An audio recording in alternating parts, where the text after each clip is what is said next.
thank you for coming.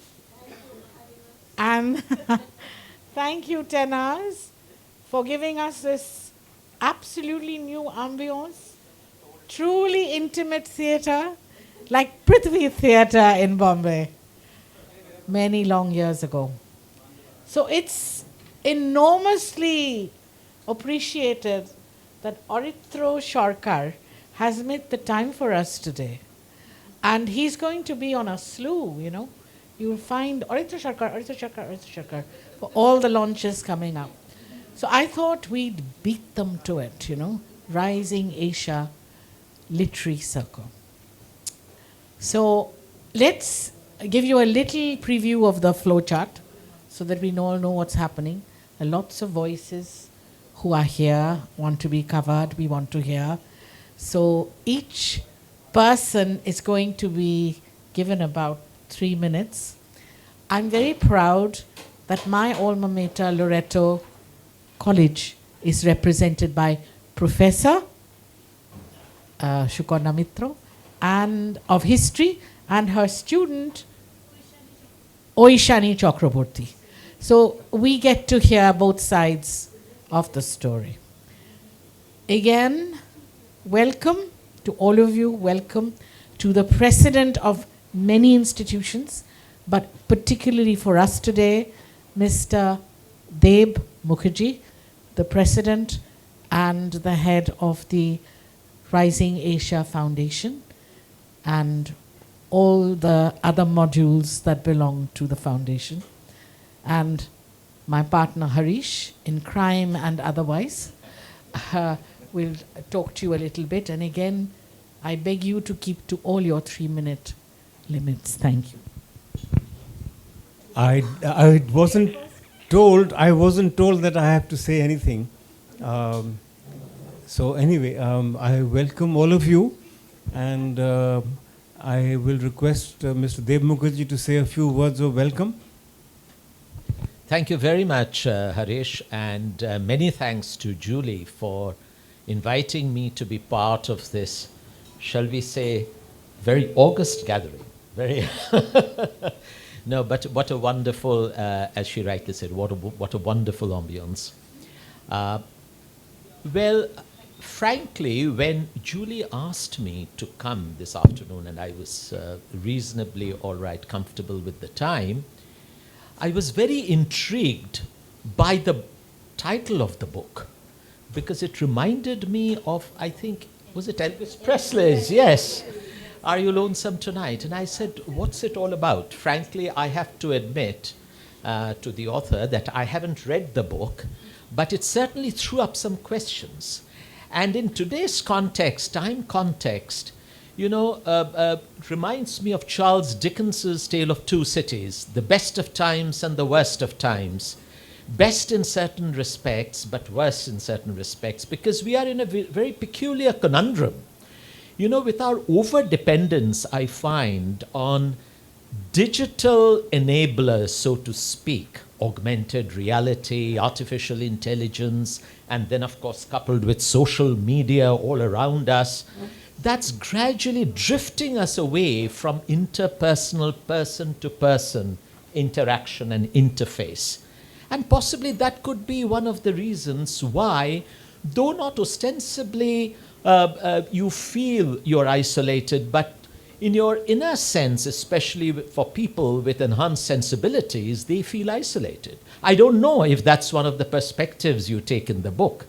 I would be, I'm sure we'll all be very much interested to know about it. But be that as it may, I am not here to give a speech, but it's such a wonderful thing that the Literary Circle of the Foundation is doing some great work. And I wish all the best to Julie and to Harish to take this initiative forward. And the whole team. I'd love to meet all of you and interact a bit. And an honest confession, at some point in time, though I'm a bit ancient now, Julie, both you and I are a bit ancient. Yes, I am actually a student of literature, which is still my first love. So very happy to be here this evening. Thank you very much. Look forward.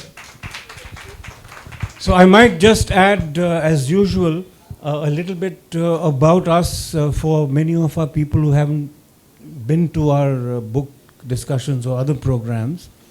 The Rising Asia Foundation is a 6-year-old organization, and it publishes an academic journal. It has a distinguished annual lecture once a year.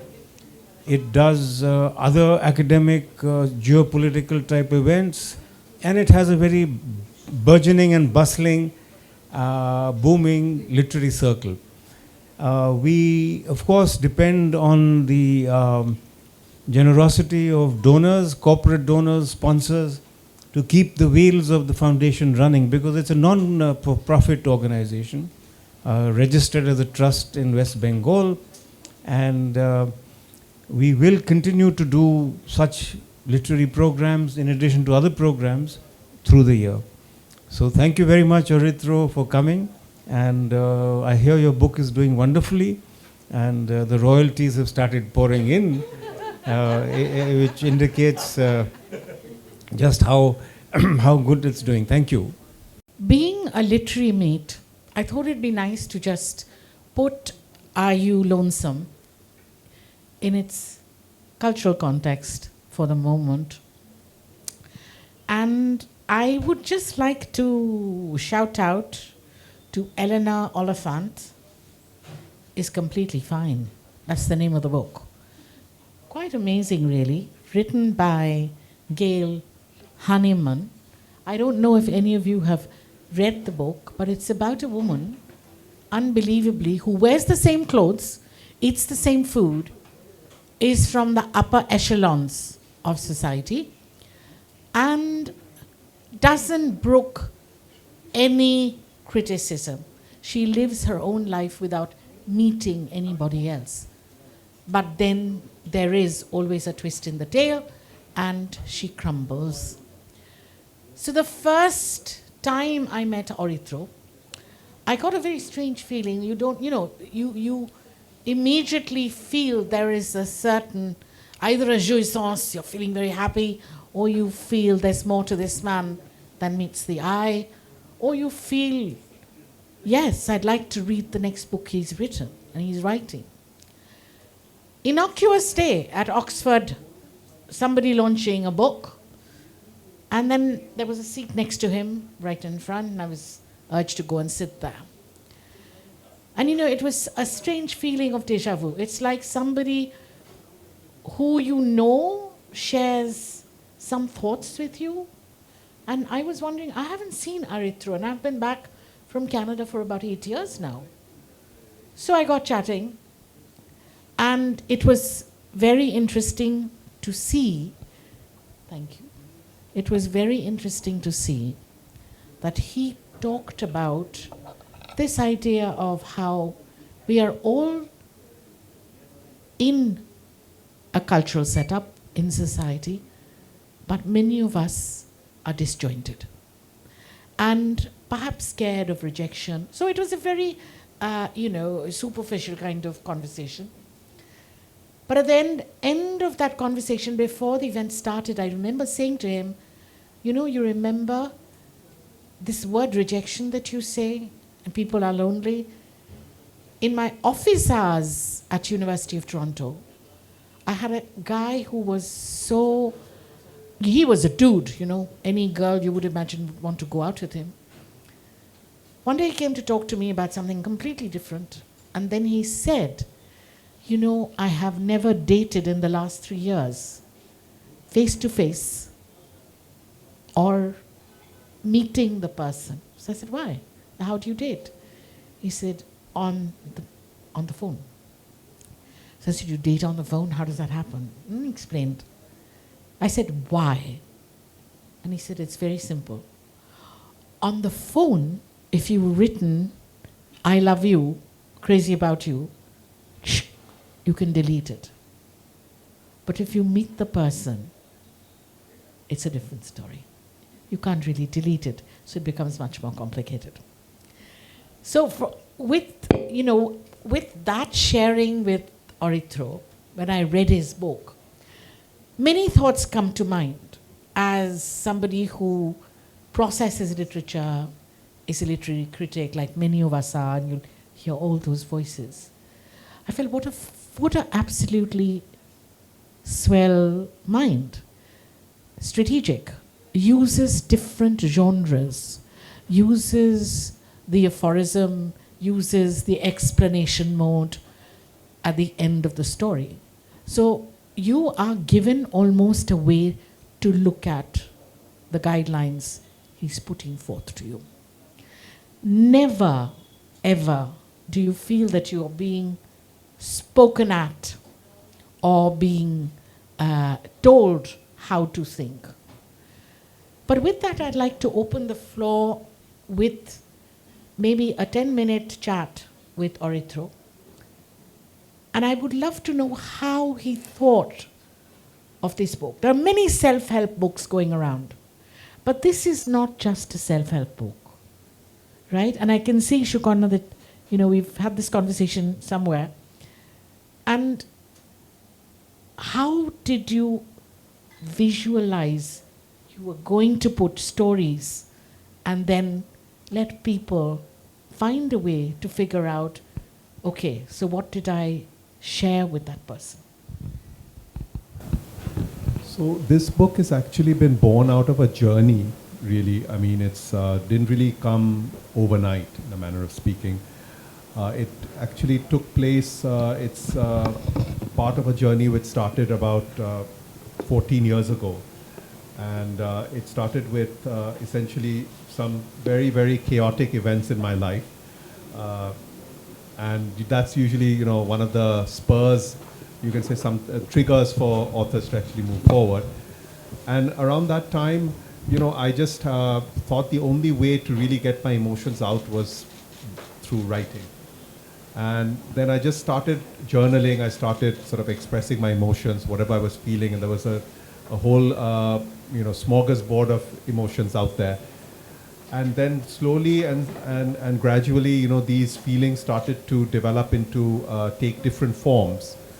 Forms like ideas. The ideas grew into experiences, stories.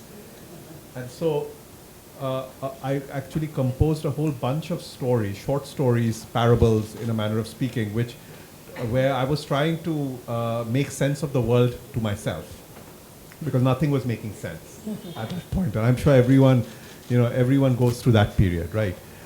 And there was also a point of hubris where I thought that, okay, I actually finally make sense to myself. Actually, that turned out to be a mirage, really, But nonetheless, all these stories sort of emerged around that time. And, what I did was they segregated, after 5 years, I saw that they were segregating into different themes, because each of them were following different emotions at a particular point of time, different currents, I would say, It's almost like I was sort of trying to merge with a source somewhere, and I was a river, sort of traveling through different directions. And then this was one current which was really, which really fed on this deep sense of loneliness which I was feeling at that time. And there was a whole bunch of these stories which I wrote at that point of time. And then later on, when I came back to it, when I actually got into the publishing mode, and when I came back to it, I thought that the way to make it really meaningful to people is not simply by sharing the stories as they are, but trying to give people a sense of how to solve their own problems. Of how to basically maybe give them not the solution, but maybe a way of thinking about their problems, and maybe also trying to come to the idea, a view that a solution is even possible, because for most people, that is the first roadblock, right? And that is how this format emerged, this format where I kind of blended fiction with non-fiction. I felt that there was a gap in the market in the way that self-help books, typically, we all read that. I've read a lot of self-help books. They tend to be very didactic in nature. They tend to be very preachy, and they also are formulaic. And a lot of the time, the formulas might work for a certain point of time, but then they stop working. It's so then I thought that, okay, if I could blend the stories with some insights, I wouldn't call them solutions, but some insights, then that would give people who are suffering from these problems and who can't really speak about them. Firstly, a way to visualize themselves. Yes. Where I think, which is what most self-help books don't do very well. They don't really get you to visualize how you would be, your situation, in a manner of speaking, right? So I wanted to cover as many different, what I call it as, I was in technology world, so there's a word we have called use cases. There's a expression called use cases in technology. Use cases means scenarios, essentially, how people behave in different scenarios. So for one use case, you have one, technological, technological solution to that, right? So I thought, okay, let me cover in loneliness. I realized as I was writing it, it's not a one-size-fits-all problem by any stretch of the imagination. It has many different layers. It has different manifestations. And I thought, okay, let me try to capture the major manifestations and try to see how, see how people would react, how people would behave in those situations, and how they can come out of it. And so that was essentially how it all emerged. So I'm going to just reiterate your thoughts on in the part right at the end of the book. I always find acknowledgements, reflections give you the key to a lot of mysteries in the book. So you say, love flows when you do. When relationships begin to wither, most of us reach for explanations. We blame mismatched expectations, life, stress, emotional baggage. But at the heart of the intimacy void lies something simpler, more elusive, withheld love. I think some of us are going to be talking about Yuri and Anika in a minute. But they had stopped expressing. It's not that they had stopped loving. Worn down by regrets, addictions, and a loss of self-worth, they fell into the common trap of waiting for the other to change. And I think we've all felt in marital relationships, in really good, warm, strong friendships, why doesn't the other person come forth? But I think this is where your book speaks to people who've had a lot of love in the beginning. So I'm a great believer in the Freudian concept that if you're given love when you're very young, between the ages of 2 and maybe 12, then really you come to a point in your life at the end of the day, and as I say now, what the hell, who cares? I'm happy where I am. Let me see what I can give. That person is quite obviously suffering from some sort of less, the needy, greedy, we say, but I think that's a very cruel way of looking at it. So do you think in a way, Aritra, this is a sort of ego that comes in the way of friendships? Who should go first? Often they say after 60, the friendships that really matter will stay because both parties want them to stay. We were having this conversation. So, and after that, what happens is that one person feels, I've done all the giving, I have no more time, nothing more to give. So what do you say when you come to that sort of dilemma? That's a great question, actually. So, and firstly, I can tell you that I don't really have all the answers, but it's just, some perspectives which I can at best share.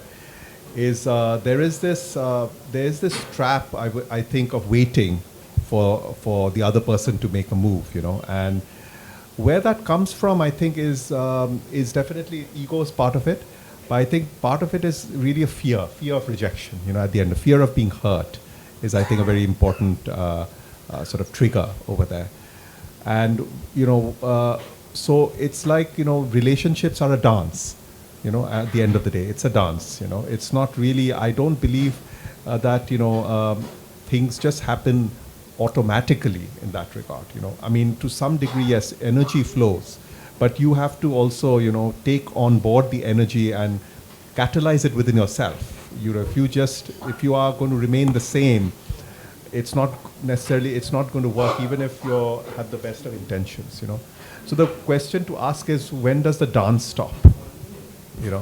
And why does the dance stop, right?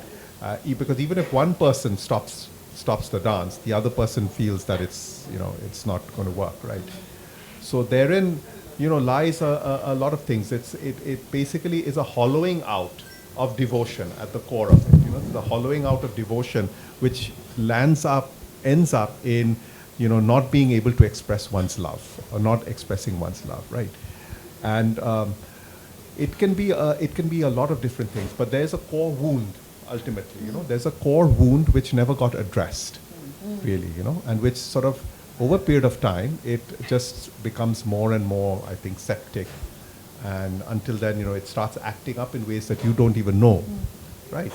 That's how I look at it, actually, because there was definitely, if you look at the story, there were deep wounds in the case of both characters, and it's only when they actually sort of realize this higher, sort of bonded on the wound itself. It's almost like going back in time And visiting and where it revisiting went. it, right? Yeah. That's how it. I think. That's how I think it gets addressed. This idea of visiting the wound, though, on social media, many of my students tell me today, and colleagues and people of the same contemporary generation, that why would you even visit a wound? You're going to take the scab off. What good is it going to do? But I'd love to hear your views on that. But I think, to throw the question open generally, how many of us, can we have a show of hands, actually say, okay, this relationship is important enough, let's see. There's no harm asking questions. How many of us would take the first step? Shurmila, I know you would. That's not a lot of us, right? So what gets in the way, ladies and gentlemen? What gets in the way, do you think? That you don't want to make yourself vulnerable. Right. So then we have to rethink Leonard Cohen's song that the wound, keep it where it is, because that's where the light gets in. Okay, so let's take the conversation further. And there is one gentleman here who is a voracious reader and a people person, Amit Jha. Amit, would you care to give us your 2 cents worth, as we all will do? You were hoping to come. Were you hoping to be the jackdaw and steal and wiggle? Okay. So then maybe Swati, your dear wife, can start. Swati was a professor. Go ahead.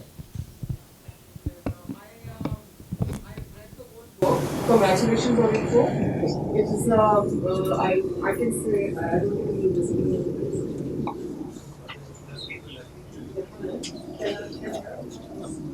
Have to press it. It's working, Bobby. Just press it once.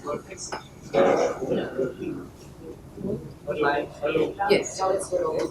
Yeah, so congratulations on this very timely, I would say, this book. Because even when I read it, I went actually back to my youth. And there were many questions which you address.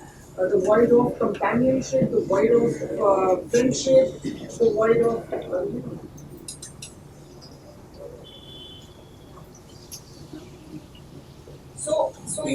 so addressing all these voids, I thought, how was it even possible for one person, one gentleman, to think of so many, I would say, symptoms in our society which need to be addressed? How could this one gentleman address all of these in this one beautiful book?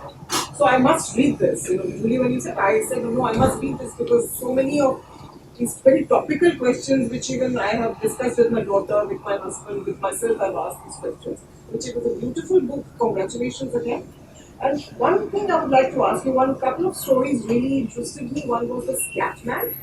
And the Scatman, Jack, I would like to ask you about Jack. As he's journeying and he's stuttering, he stutters and he wants to be a jazz singer, the lead singer, but his stuttering gets in the way. So as he's in his younger years, he gets a lot of rejections. Giles, his what's it, Father Giles. Father Giles, he throws him out of the choir because he chooses to speak, to sing his own tune. So no one wants to hear him sing. They want him to be a part of the chorus, but not to hear his song.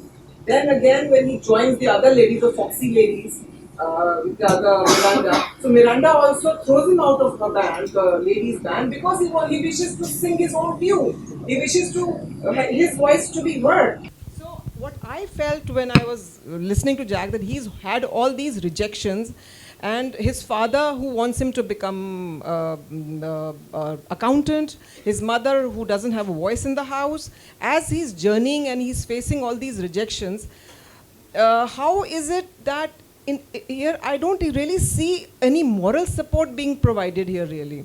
Not any. So you have called this a story about moral support, the void of moral support, but here I would say Jack Wilson doesn't have any. From starting out from when Father Giles has thrown him out of his choir to getting a Grammy, where is the moral support? There's none. He's done it on his own. So one of those things which just happen, because I don't see anyone providing him any moral support here. So the interesting thing is that the moral support doesn't necessarily have to come from external sources. Yeah. That is what I was trying to get at here. Yeah. What the key point here, I actually took an analogy. If you, and there's a connection with Indian philosophy here, which you think you'll really like, is in Mahabharata, Ekalavya story, right? Dronacharya. Dronacharya throughout, it didn't want to basically train Ekalavya. What did Ekalavya do? He created an image of Dronacharya. In the same way, that particular story really has stayed very deep in my heart. Yeah. That here Jack, he created a cutout of Father Giles. Yes. Yeah. And that he kept that cutout as his, as his guru, effectively. Even the same man who rejected him, but he saw the guru element in that. Who comes in the end when he's dying. Exactly. Yeah. Exactly. So that was basically the there was because our great epics, honestly, they are they are at a different level. And altogether, he leaves his fortune to Father So- Giles' grandson. Yes. So He this leaves is his, in a way he is like the Ekalavya. Right, he is like the Ekalavya. Yes, He gives back to the guru. Exactly. And then exactly. he passes away. And So there was this other story which also, can I ask this other okay. Let's go Okay. round and then we Professor Chaitanya Moitra, please. Hello everyone and congratulations Aritra. After reading the book, I found it quite difficult to ask you a general question. All the stories are very, very, very good. So I was trying to think about the fourth story, which has a very domestic circuit, and the characters are Shushmita and Darshana.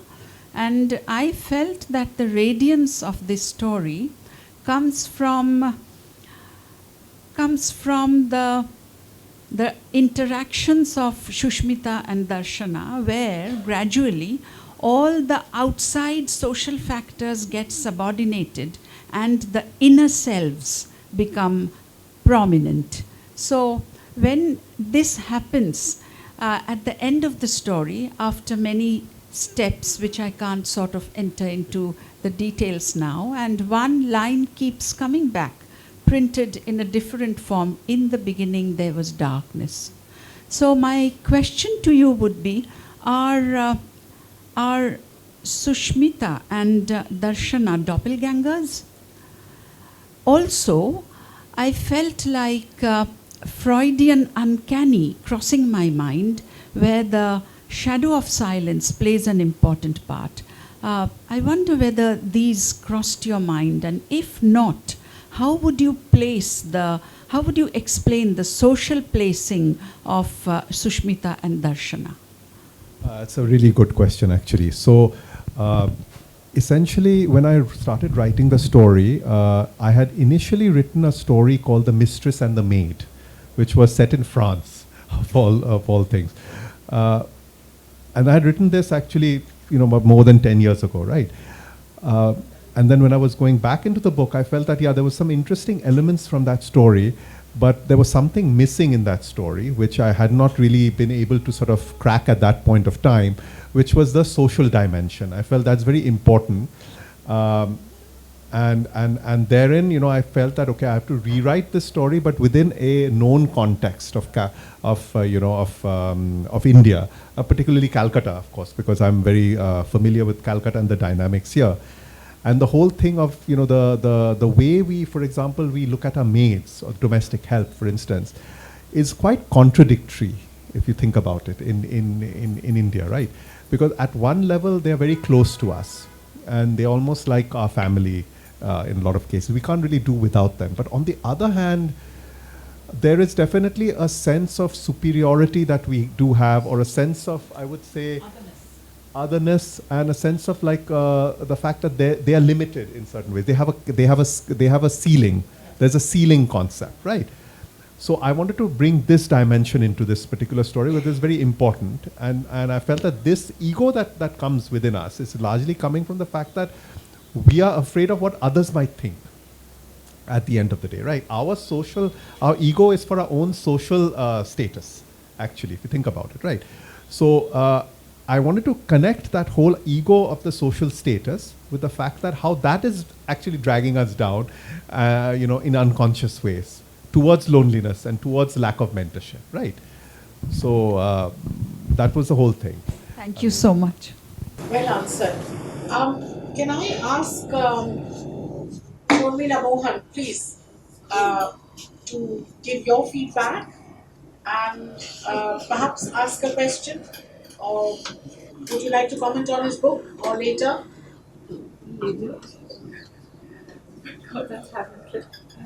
Okay, no problem.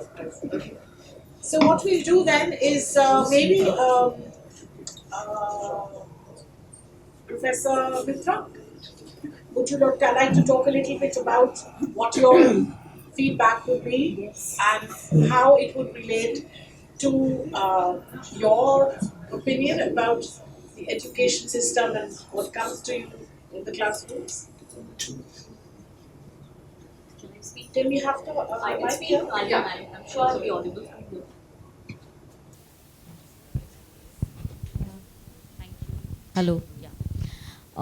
So before I come to the education system, when I went through the book, the first story of Scatman, there you have put a line where you're saying that there's a need. The character should balance his need with his passion. Okay, as a result of which, because of which his father was asking him to do the accountancy job in the morning and be a jazz singer at night.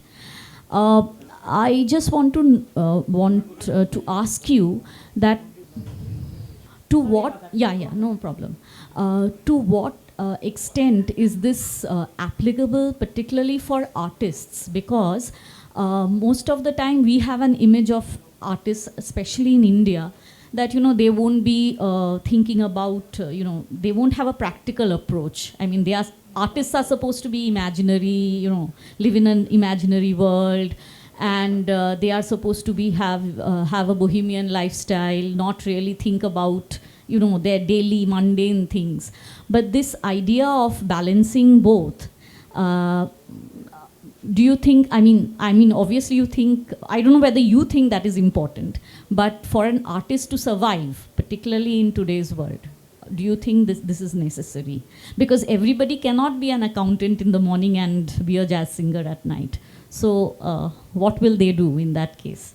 That is one question. The second one is about location. Because in the stories I found that one story was set abroad and the other was set in India. So how is location or specific where you are setting the story, how does that have an impact on what you want to say through that story? Oh, great question. I'll answer the need versus passion. So I used to be in the school of thought that you should follow the passion no matter what, and you could do that, but of course that comes at that can come at a devastating short-term cost. Today I've come to the opinion actually that passion is not necessarily what you do, but it's a state that you occupy inside. So to be an author doesn't necessarily mean that you have to be published. You could be writing, you could be writing yourself just for no one to read, or you could maybe just, read it out to your loved ones, right?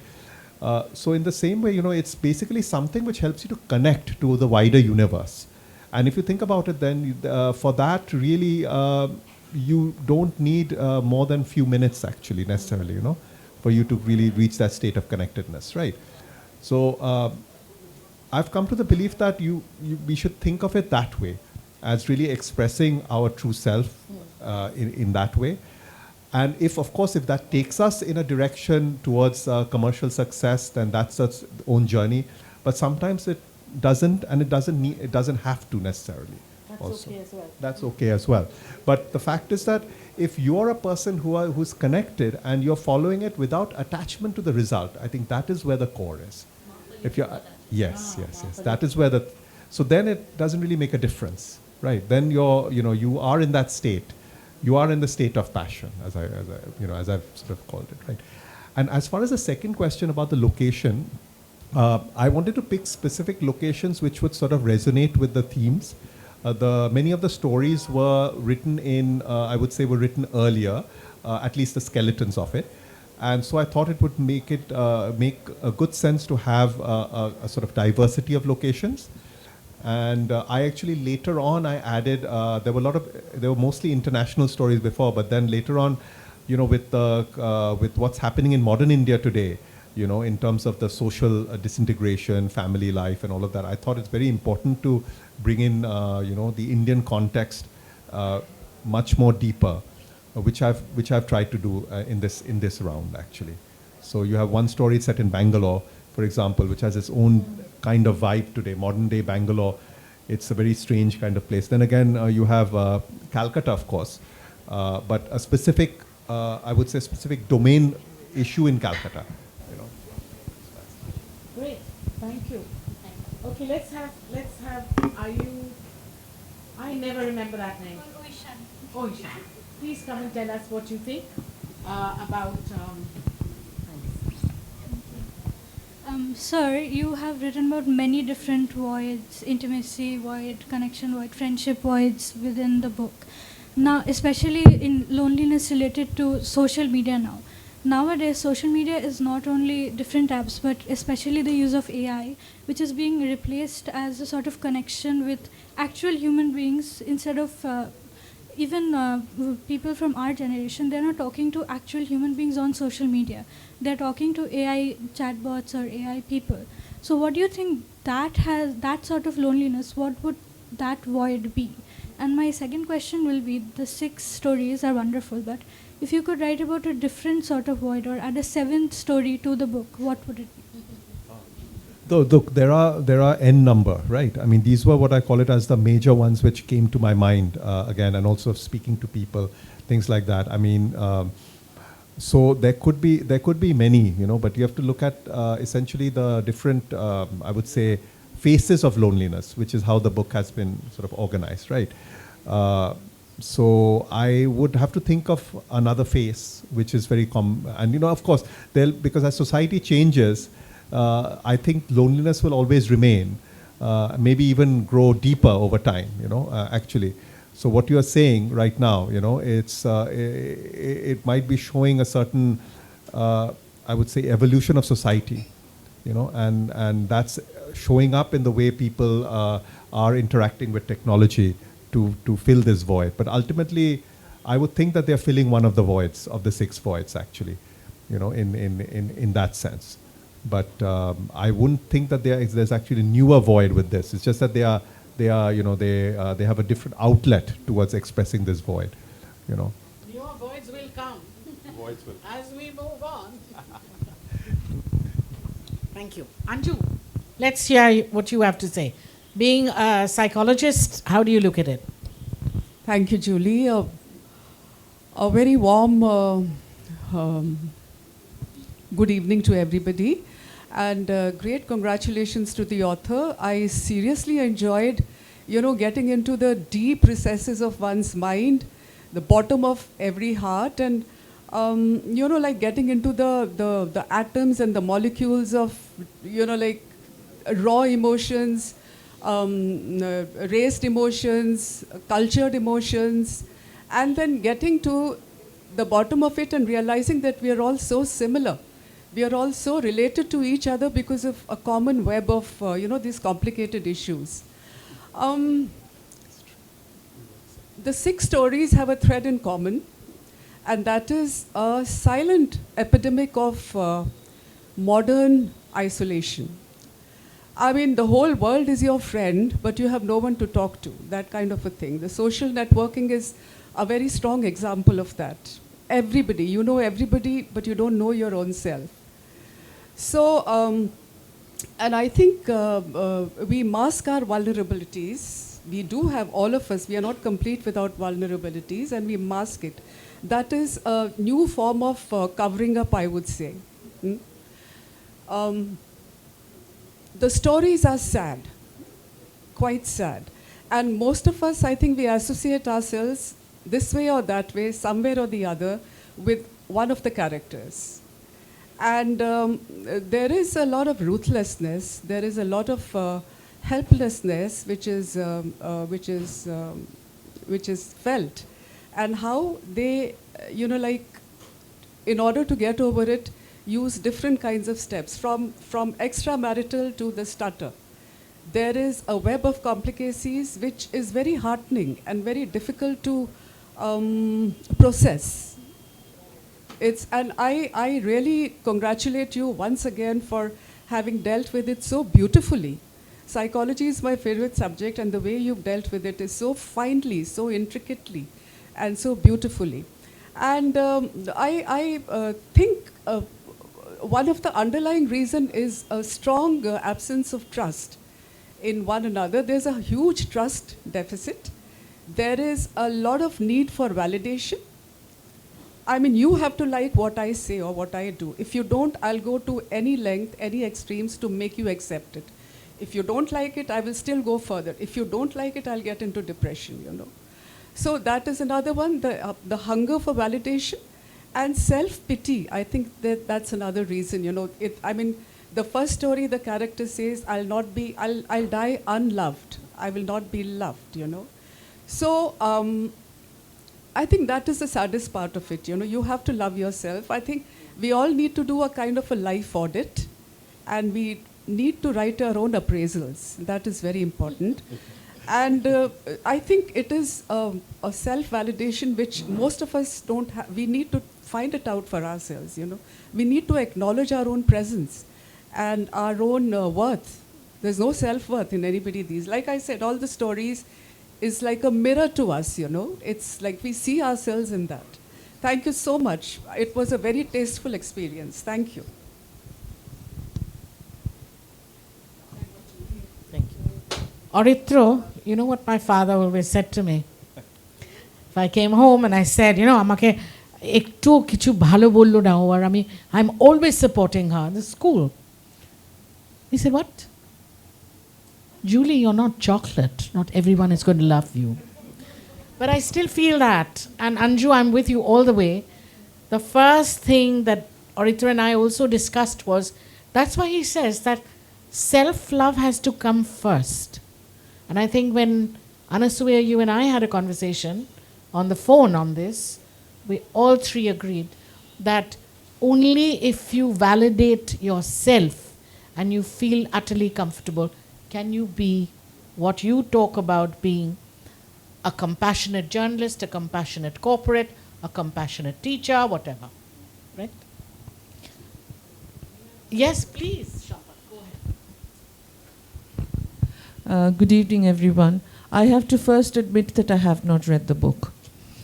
But I have read his other work, and I know the way he approaches the subject.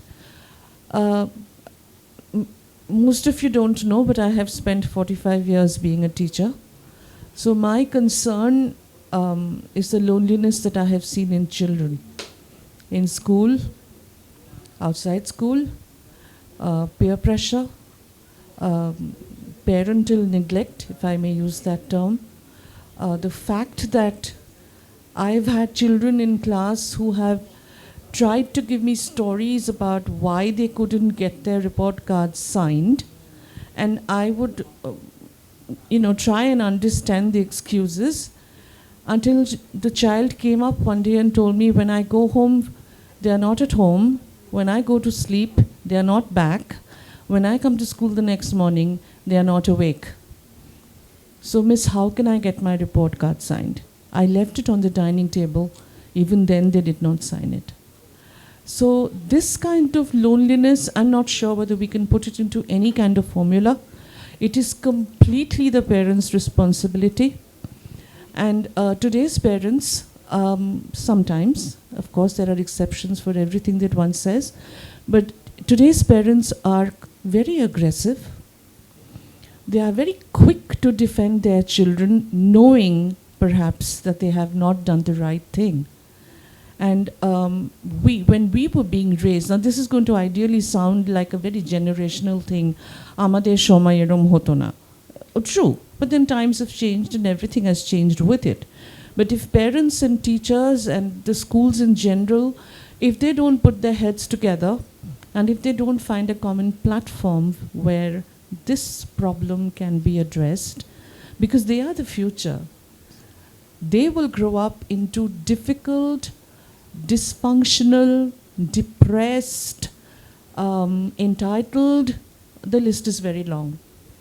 So I was just trying to wonder that whether any of your stories have covered children and what kind of loneliness they go through.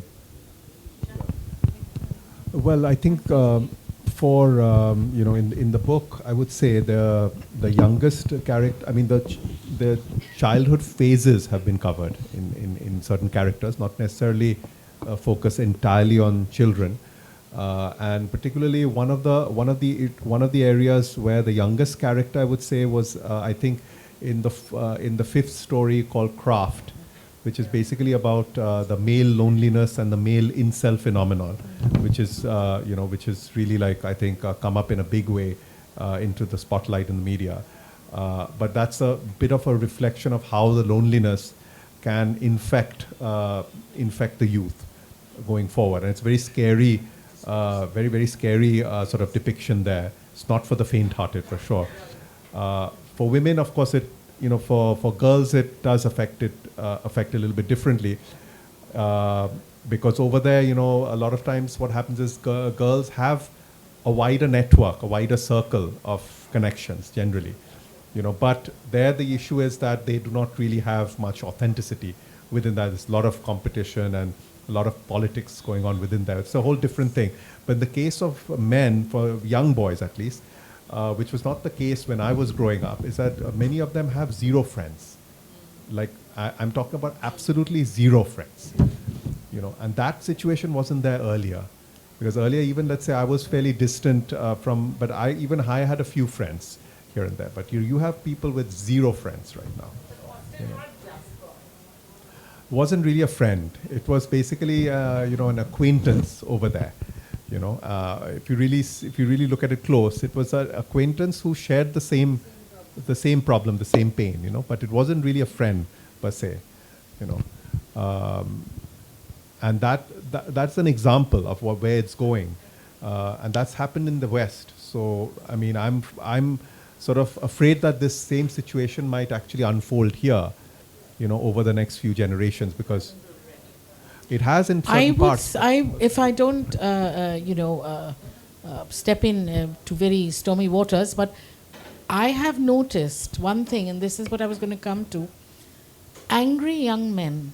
Shukarna, I'm saying this in front of you, my dear colleague, and I think much that I see in a place like Loreto College shakes me up, because many of my MA students are in abusive relationships. And the abusive relationship comes from that angry young man. So, I don't think we are headed in a very happy situation, and it's not to do with the fiscal solidity. It's to do with, again, all this schmuck that we don't deal with, parents don't deal with. And I've never lived in a joint family But I do see some of my colleagues who've lived in joint families, I think are in a much better position. I think you would agree there. Anasuya, you're next, but I don't know if...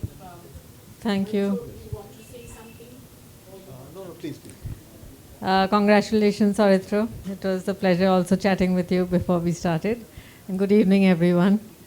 I think we've all talked a lot about the stories. What I felt could be a way forward with a book which is quite as sensitive as this is the making of a workshop based on trajectories like this. You know, it allows for people to honestly open up a safe forum, you know, where, because each trajectory brings out gray areas within personalities and is self-reflective, like Sushmita acknowledging her ego, you know, kind of superimposing her relationship with Darshana and her struggle in overcoming that feature within herself, and how it can, it could so easily have sabotaged a very beautiful relationship. And in the mending of the relationship with the mother-in-law. So, you know, so this sort of a meandering growth of a person's emotion, because we are all human beings and we are social animals, and in only expressing ourselves is there a resolution of painful emotions, and as long as you keep it bottled up, it can only fester within and harm you in the long run. So what I liked about the book is the fact that everyone gave expression to all that was within, not just the good. They unpacked themselves as a whole story. And if we can bring this out in a workshop format, especially for the youth, because today they are grappling with a whole new player in the game, which is AI. And that needs to be faced, acknowledged, and honored, that this is a presence we have to bring in, and hopefully in a healthy manner. So it's very timely, a book like this, because it is giving us all the courage to speak up and be acknowledged and heard. So that is my take on the timing and the features that you have brought out in your book. That's a fantastic idea. I'd love to work with someone who is very, you know, interested in this. We're going to do We that could in next. definitely We're going to do that in the... Just to, because ma'am has sort of raised Yeah, but this point. Sister Nirmala, our principal, Yeah. has already been very enthused Right. with Aritra's book. That's And right. she's not here because she is physically not in Kolkata. But this is something that we have planned, and we want to also include La Martinia boys, St. Xavier's boys, and have a co-educational gathering, you know, and have a town hall event. It's like a town hall. That's not a good idea. Not a good idea. No, not is small. They will disrupt everything. Now don't you be disruptive, Dr. Mehta. What I wanted to say is this: among my students, I have found what is very common is this issue of depression. Almost every, I mean, out of 50 students, almost there will be 20, 25 who are depressed. Now, why they are depressed, even they don't know. But apparently, there's a lot of depression, and we also have a college counselor, and students. She's overworked. Yeah, whatever, yeah. So students, so this issue of loneliness and depression is very much there amongst the young adults. So that is what I want to say. So, Aritra, the way this discussion has gone and your responses seems to suggest that being lonesome is some kind of an affliction. It is. And on the so is there a problem with that? It's a problem.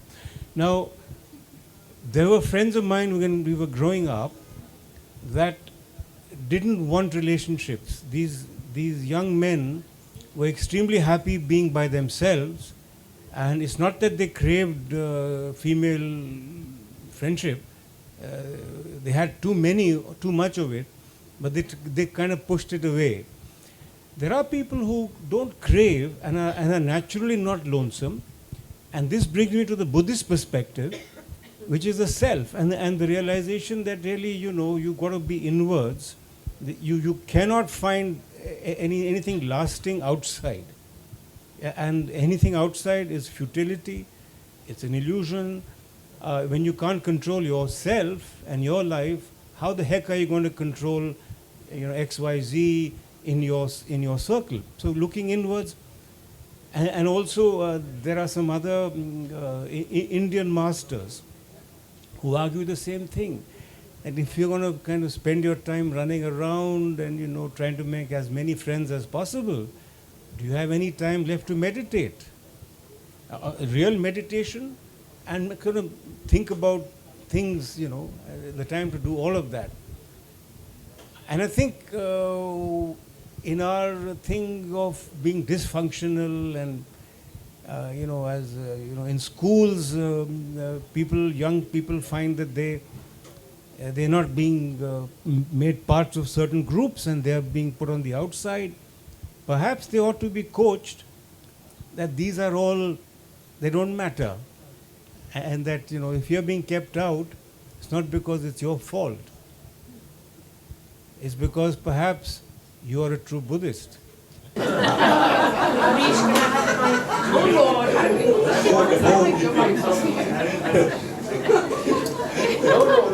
not complaining.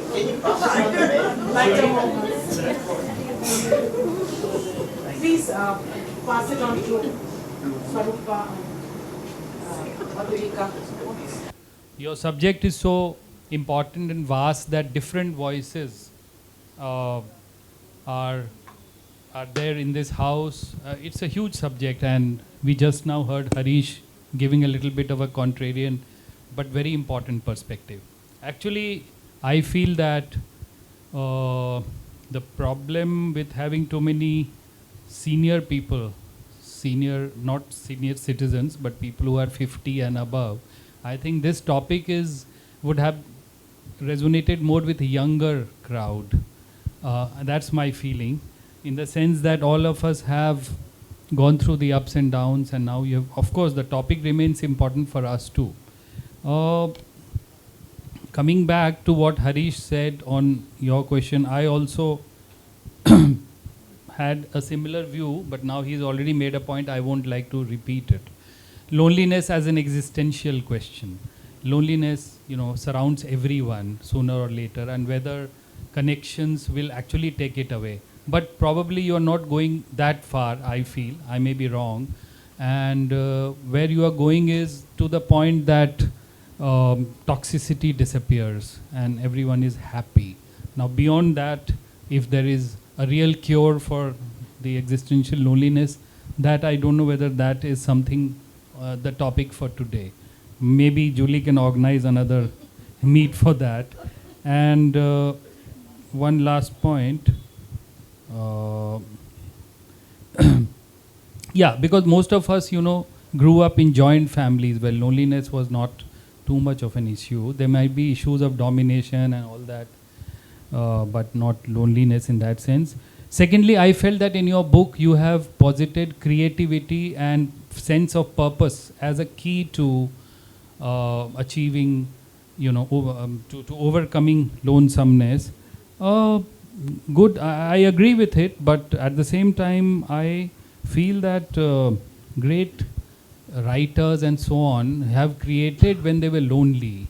You have Bibhuti Bhushan Bandyopadhyay writing Aranyak in a lonely place. Then you have Tagore, who has resonated between being very lonely, and he also was very eager to meet people. So I don't know, only an expert like Marcel Proust.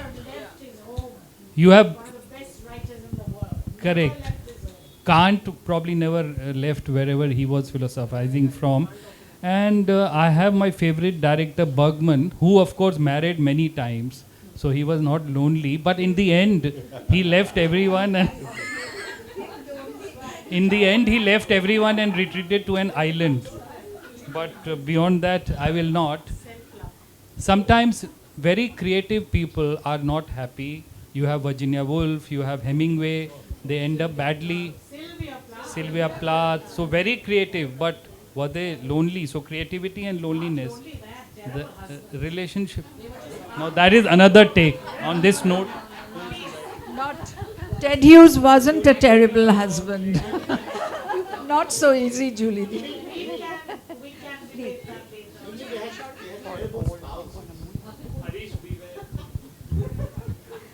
Good evening, everybody. I'm Shaurupa Chatterjee, and congratulations on your book. I really enjoyed reading it.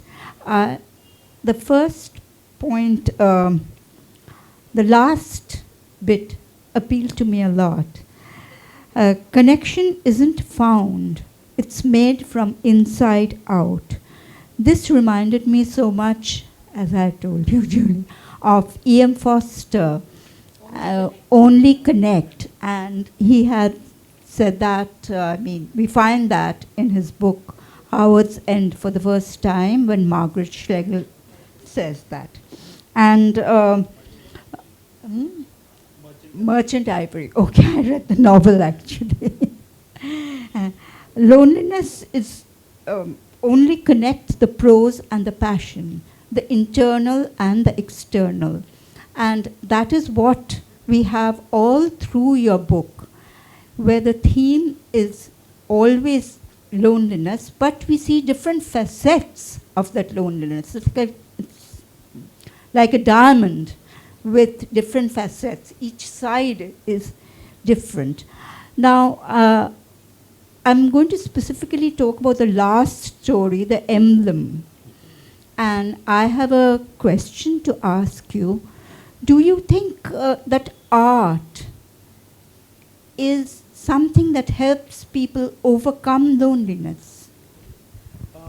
It can, definitely it can. I think the most important thing is, to be able to channelize, what you're feeling in a constructive, in a positive way, right? In a way where you're able to sort of reach a state of witnessing. I think that's what I experienced myself, personally speaking, when I was going through the loneliness and I didn't have any, anyone really to speak to. But through writing, I was able to almost sort of reach a state where I was seeing myself write, in a manner of speaking, in that kind of sense, where you go so deep into it. So it is that presence, that deep presence, which is ultimately, what what people call as Brahmurt, or it's when you're completely immersed, your existence is over. The main problem is your own existence, is you're battling your own existence, right? When you dilute your own existence, when you dilute yourself, then you actually are becoming limitless in a way, That's an excellent answer. Yes. Yeah. Would you like to say a word? Well, congratulations. I have read the other books, and I flipped through this because this just came day before yesterday. But the thing is that, there are those 6 manifestations and everybody is given, so many different perspectives. I loved her idea about the workshop because that would trigger, discussion around it, and it's necessary to do that. But, in the 6 manifestations that we talk about, is it culture specific? Do you think that if an international audience reads the book, it would be, differently interpreted, or would the solutions be different? For example, when you're in the US and you don't enjoy that much of a social life, and then probably you're coming back to Kolkata and that's your hometown and you have a gregarious social life, and then maybe you're not thinking about loneliness that much. And then I completely agree that to create something you also need to have that solitude, that space, and fear of rejection. And the other thing that you also talked about resonated with me, very deeply, because on one hand, if you have this fear of rejection, when you're relocating and going from one place to another, but then in your place of belongingness, say if you've had supportive parents or a supportive family, they've been there so much for you. So, it changes in different phases of your life as well. And then, you've touched upon everything, like the technology, social media. So I don't really have a question per se, but I think culture, is it going to be culture specific? I mean, you've had 6 manifestations so far. It's not really culture specific, I think, but there's one difference, I think, if you see that we are all on treadmills, right? we're all running a treadmill. I think that's the one big, I would say, if you look at the macro issue here, which is affecting everyone, is that we're all running on a treadmill. And it's just that the nature of the treadmill in the US, if you take the US, it's almost like it's running at a higher speed and you don't have any control over the buttons at all. So it just keeps on getting faster and you have to keep running faster. Whereas over here, maybe the pace is a little bit slow and maybe you have a little bit of control, at least, on the buttons. But the issue is, I think the macro issue, the environment, the external issue, is the fact that you're running on the treadmill without really necessarily giving your consent to it, or running on the treadmill, Yeah, the autonomy is missing there, right? So then a lot of other problems actually then develop out of that. It's like it becomes a vicious cycle, right? That's a good answer, very good answer. But, I would like to focus maybe 2 minutes of your precious time before Tanaz starts to beat me up and say, dinner, whatever, snacks are ready. Yes, one is coming. But I wanted to give Aritra some time to think. I want to turn this idea of your compassionate corporate, like you talk about compassionate journalism which you're teaching. Let Madhu have a say and you can think about it with one side of your brain. Okay, Madhu, go ahead. Thank you once again for this wonderful book, giving us all a chance to read it and be enriched by it. See, so much has been said about the stories and your afterword and forward, which guide us through them, that I really don't have any questions there. But I just wanted to say one thing. I agree completely with Harish there, and that instead of viewing loneliness only as a negative state, it must also be seen as essential for breaking out of the crowd. Solitude, in fact, is the only state that can provide the necessary mental space to question given thought and to engage in genuine creativity. So instead of a heavy void, quiet emptiness can transform into restorative solitude, fertile ground for personal evaluation, and the perfect space to reconnect with your own voice. Is it not perhaps the very space of lonesomeness that helps free you, helps get rid of the tentacles that bind you to isolation? We as lay people frequently muddle up words like loneliness and aloneness and erase the boundary between the two. But one is born of choice, aloneness, and the other is a slippage of being. Both result from stepping back from the chaos. One pushes you into the wall of oblivion, a commonness, and the other delineates your individuality. I think the positivation of isolation should be encouraged at every stage of life. When we were growing up as children, we were always told, we were given a lot of time to be on our own, and we were told that you have to figure out what you want to do. And that, for me, I can speak as an individual there, that it really taught us to think and to imagine and to create things every moment for our own amusement, call it whatever you call it at that time. And this is, if it is still encouraged in children even now, I think this is the positive, force that will propel us into the future of tomorrow. Because the strongest man in the world is he who stands most alone. These are the final lines from Ibsen's An Enemy of the People. Thank you.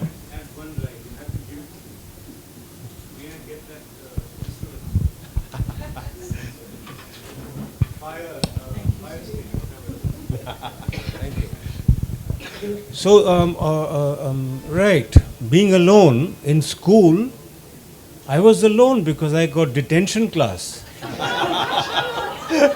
When you were a naughty fella talking in physics, you got a lot of time to be alone. So I got that. And the other thing is, so on a serious note, you've got this Buddhist and meditative Hindu thing of meditation on the one hand, which then strengthens your self and gives you some power in being alone, you're then able to extract some benefits from being alone. Huh? On the one hand, one extreme, and on the other, the American loner ends up being a serial killer. So then loneliness in different geographies. Yes, yes, yes. But then Isolation and solitude. Yeah, yeah. But then, in America, you're alone because socially it's a difficult place. So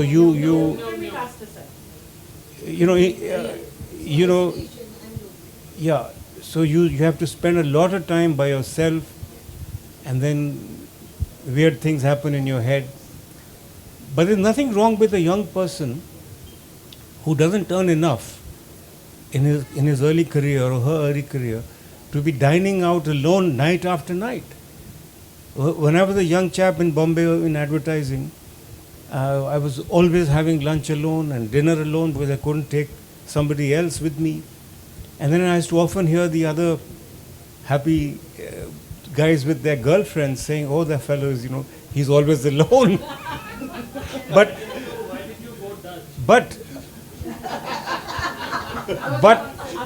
But dining alone is the most fantastic thing you can do.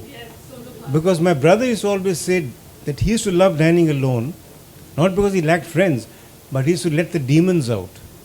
There were some demons in your head, you dine alone, Hello, good evening everyone. Aritra, we met yesterday at another event.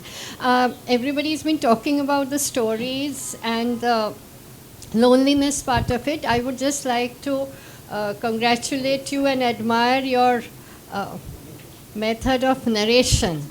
That was something which really touched me, and I felt that Sigmund Freud's id, ego, superego were all operating at different levels, because when he's undergoing a bypass surgery in the first story, he is going back his memory, the subconscious takes over. Exactly. So that was something, the memory plays a very important part in it. I could say it's a kind of a memory game. And the stream of consciousness is operating on multiple levels. So for me, these stories were all multi-layered. So that's something I wanted to congratulate you on. The narration was really unique. Thank you.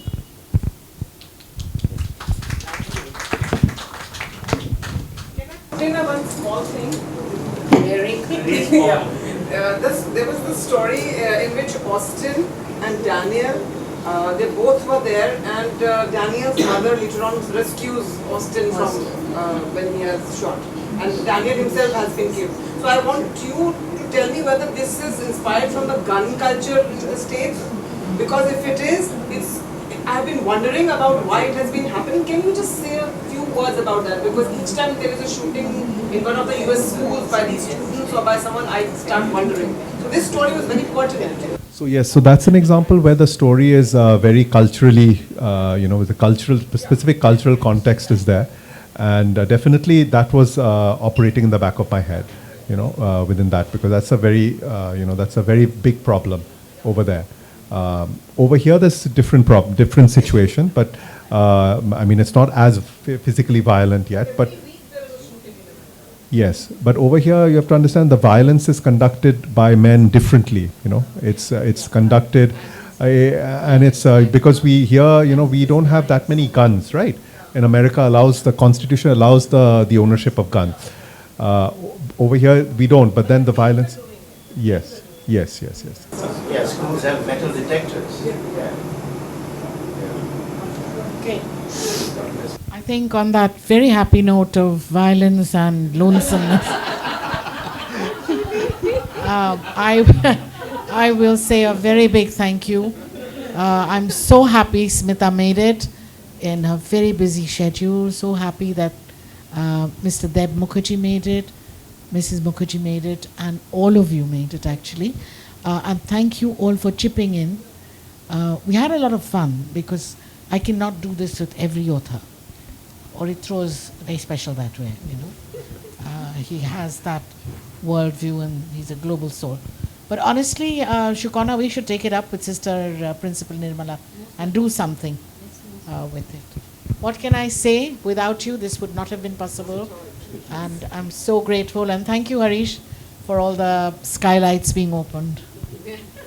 Thank you so much, Aritra, of course, for this wonderful book, which actually, you've gone through analyzing different kinds of aspects, different lonelinesses, etc. And Julie, Dr. Julie Banerjee Mehta, who's always so erudite and who interviewed you very well. Thank you, Smita. Thank you, Mr. Mukherjee and your wife and the other professors over here. Thank you very much. It was really a wonderful discussion. And when I initially approached Julie about doing this, I spoke to Aritra about it. She asked me what kind of food is served here. And when I said fusion, then she said, then Aritra would be right, because educated in the United States, and it is a fusion, and the book itself. So I spoke to Aritra about it. And on behalf of CAARA, I would like to thank you all for coming. CAARA would love these book launches, discussions, etc. Besides this, they also have these very nice gift hampers, which they provide. They have grazing tables, and they do come to your house in case you need a dinner party and you don't have staff available. They will also put that together. But anyway, on behalf of CAARA, thank you very much. On behalf of Ambika Seth, who couldn't be over here, welcome, thank you, and please do enjoy the snacks. I'll just take a minute of your time. Thank you, Denas. Absolutely marvelous. This is a little Thank you. Thank you. It's a special day for you. Oh, thank you. Peace. Ooh.